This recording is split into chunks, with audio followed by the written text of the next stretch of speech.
I'm James Forman, and I am a law professor at Yale Law School, and I'm the faculty director of the Yale Center for Law and Racial Justice. First of all, the idea of having a center that was very much around creating solutions. I feel like, particularly when we're talking about the criminal justice system or the criminal legal system, we're at a stage where a lot of the problems have been very, very well defined. A lot of the critique of what we're doing now is really firm and well entrenched. But I think the challenge that we face in the country is building up a set of alternatives, right? What to do instead. If we're not going to rely as much on police and prosecutors and prisons, and I don't think we should be relying on those things nearly as much as we do, then what are we going to build up in its place? So this center that I'm involved with is going to be very action-oriented. It's going to be less about defining the problem and more about what to do about it.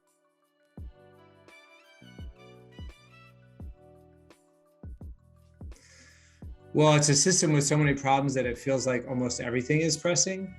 So it's pretty hard to pick a particular thing.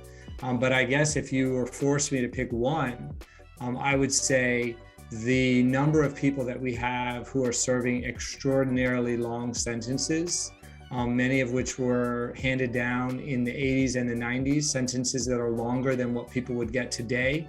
But they have no avenues for relief. There's no currently way out for many of them.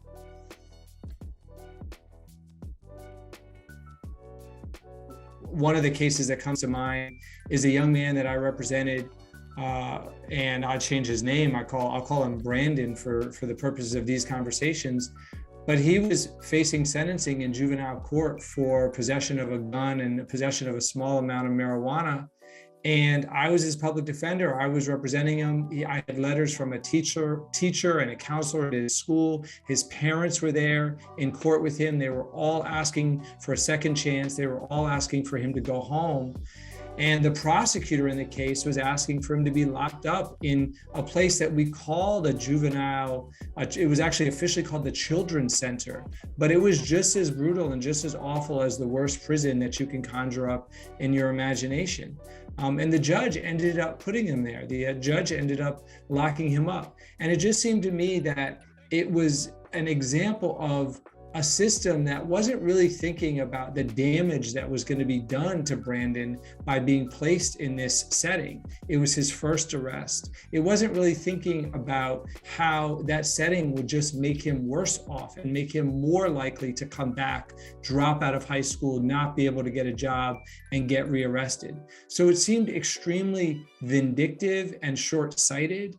And I have to say, I picked one out of 1,000 examples in responding to your question. And it's really the cumulative effect of those kinds of examples day after day after day that really drove me to be such a critic of what we're doing now.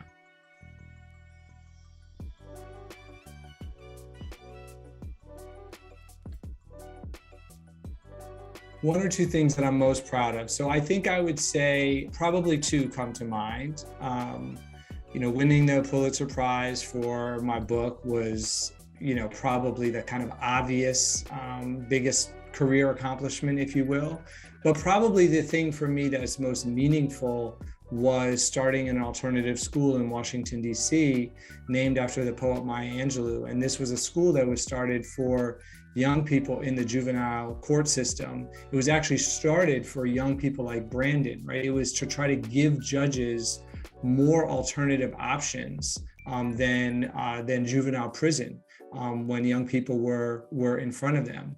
And that school, what I'm maybe most proud of is the school, which started 25 years ago, is still in operation, is still working with kids from the juvenile court system, and a couple of years ago was asked by the DC government to take over the school inside DC's juvenile prison, and then most recently DC's juvenile jail. So we're actually trying now to transform systems of education inside prisons and inside jails. And my hope is that we will have many, many fewer kids locked up You've already heard me say that. But for any who are, I think we have an obligation as a society to give them the very best that we have to offer, to give them the very best opportunities to change and to transform their lives.